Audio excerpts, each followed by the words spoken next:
I had a great question from somebody, and I thought it might be easiest to answer it by a video because sometimes it's hard to explain these inner workings, right? So the question was, what do we do when we're not in our window of tolerance? So if a person said, if I'm already in a hyperaroused state and doing whatever exercise they're doing is triggering, what should I do? Person then says, it's not that I don't recognize my patterns, it's that it's hard for me to unblend when my fear of failure is so strong, when my parts are protecting me so mightily from the shame of being unlovable. Okay, let us pull that apart. This person was exploring the idea of the parallel lives, which is when we're here in this moment, whatever moment we're in, and this is the past. And part of what the work that I do with people is to see how much can we get here and how often can we get here and how do we stay here in this moment. So if somebody says, I'm already in a hyper aroused state, okay, let's say, and they're activated. This part is all activated inside and doesn't even have to know the content of it. We're activated there. What do? We check and we see, am I here in this moment?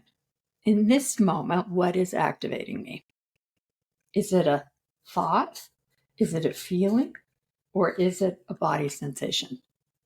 And what that requires us to do is look around this present moment and say, okay, I'm here in this room, wherever this is, wherever you are at that moment, and look at what thoughts am I having about being right here? If I have the thought, I'm hyper aroused, that is going to affect my body, right? That's going to affect my sensations in my body. If I have a thought, okay, I'm here in this room, and this in the Becoming Safe and Embodied Skills, we go a lot about separating out the facts from the feelings, which is complicated because we merge facts and feelings so much. But if the fact is, I'm sitting here, how incredibly boring is that, right? I'm sitting here, I'm not doing anything. I'm talking, I'm sitting, I'm drawing, I'm writing. Those are the bare facts of what's going on.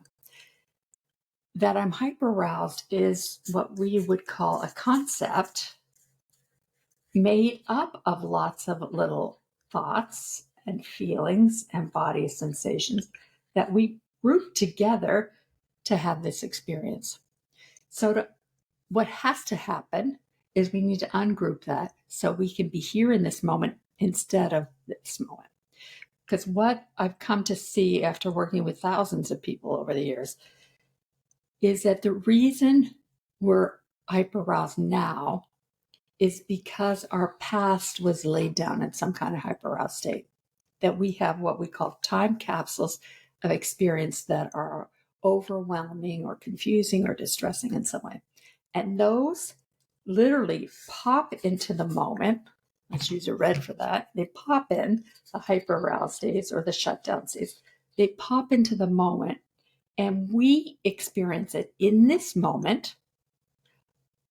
But I'm going to suggest that as we unlink the past and the present, we begin to see how many little steps there were getting us to that point. That the reason we're so hyper-aroused in this moment is because we couldn't deal with it back then. It's really kind of simple. It was overwhelming back then. And so it's hard to deal with now. Think of it this way. If we're in this moment, it's overwhelming now. Imagine what it was like back when we didn't have the capacity or the self-structure to be able to hold and contain what was so overwhelming or distressing back then. So our work is, okay, I'm hyper-aroused. How do I stay in this moment? I go into the bare facts. I'm sitting. And watch the mind want to grab onto the story, the concept of being hyper-aroused, And instead we break it down into what are these simple facts. We go into what are the facts. I'm sitting. I'm sitting. We do this in meditation. It's one of the simplest skills that we learn from mindfulness meditation. Naming the bare facts. The simplest experience. Think of it this way. If somebody's playing a sport, it can be all kinds of noise around. Lionel Messi right now is one of the biggest soccer players on the planet ever. So there's a lot of noise, a lot of story, a lot of concepts about him. But what is a fact is Lionel is a man who plays football. Do you see how that begins to unlink the story and make it less huge? And that's our practice, is how do I go from the concept to the fact so that I can be in this moment. And in this moment, I can start being with, this is so important, being with the experience instead of being overwhelmed by it.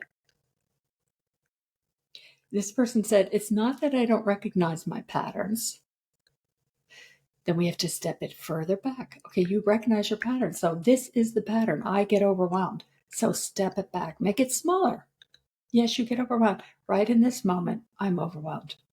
In this moment, I'm overwhelmed. What are the feelings that go with it? What are the sensations of being overwhelmed? Rumbling in my stomach, rattled, tension. Okay, so you feel some tension. What is the tension like? Can your hands mimic that? Can your hands, tension is like this, or tension is like this, or anxiety? Can your hands take it from inside and bring it outside? Can you draw it? Can you make somehow it move from being caught in it, that you're caught in this, and you can actually start being with it instead of being caught with it? And this person says, it's hard for me to unblend when my fear of failure is so strong. So I want you to pay attention to that again, because here we are again. I can't unblend, right? I can't separate this when my fear of failure is so strong. So I'm going to suggest to this person, to any of us, that there's time capsules of fear of failure, right? Of times when I failed, or people told me I wasn't doing good enough, or I'm whatever it might be, that it's a lot loaded in there. So some part, or maybe many parts, are holding this experience of being a failure. So we have to unpack it. Part of it is to say, in this moment, right? We go back to this moment. What am I afraid of? I'm going to fail. What's going to happen? We look at what are the thoughts that I'm having. You can write them out, just write all the thoughts. What are the feelings that go with that? What are the sensations? Then you start looking at, well, in this moment, I'm sitting, or I'm standing, or I'm walking. I'm putting one foot in front of the other. And we do that until the storyline releases from the felt experience of being in the facts. In this present moment is where we can change. And so unblending happens when I can recognize all that's being held in that and start having compassion for this, that this is what it was like back then. Somewhere I learned I'm going to be a failure. I'm not going to do good. Nobody's going to love me, whatever it is. The person continues and says, my parts are protecting me so mightily from the shame of being unlovable. Totally understand, right? When we've been packed full, imprinted, we call it in the attachment world, if we've been imprinted with, I'm not good enough, I'm not lovable, there's something wrong with me, there's a lot in there. But that points to, and I speak of this a lot in shame is an attachment wound, because somewhere, multiple times, chronically, I would imagine that this person was told they weren't good enough, or they somehow didn't live up to somebody's expectations. So the facts are there. That did happen. How can I be with it? That's part of how we do the unblending. We bring compassion to this. We stay here being with this, being in ourself, if you can access that, or just in this present moment and be with that. And then we begin to see, well, what did each of these parts need?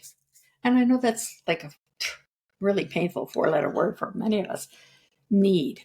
I can't be needy. Somewhere I learned that it's not okay. But you know what? Every single one of us needs to be loved, needs to be welcomed, wanted, heard, seen, known, reassured, calmed. We need that. Absolutely.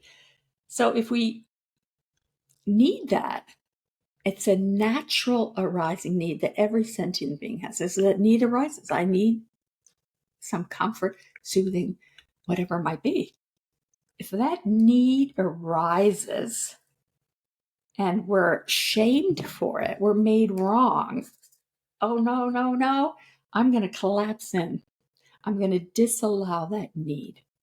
So part of our task in all of this is to tend to and normalize the needs we have. Of course you want to be lovable. Of course you want to feel lovable. How natural is that? Of course you want that. How do you here in this present moment find simple, tiny, granular ways to accept, value, see, hear, reassure what's going on? I know this is a lot. I just gave you a lot. And breaking it down into smaller and smaller bits is really helpful and really important. It's like you take one bit of it. Okay, how do I stay with the facts? In the BSE book, it's a whole, you can get all the exercises, right? How do you do that? How do you get into this present moment? And I will tell you, I have worked with all layers of dissociation, and everybody knows the difference between this moment and the past moments. The question is, when we're activated, how can I re-land in this moment? So I am so curious to know how this lands and if it's helpful, how it's helpful. If you have any other more questions, I'm glad to keep responding and finding new and innovative ways to help you heal and be more fully you. Sending you lots and lots of goodness.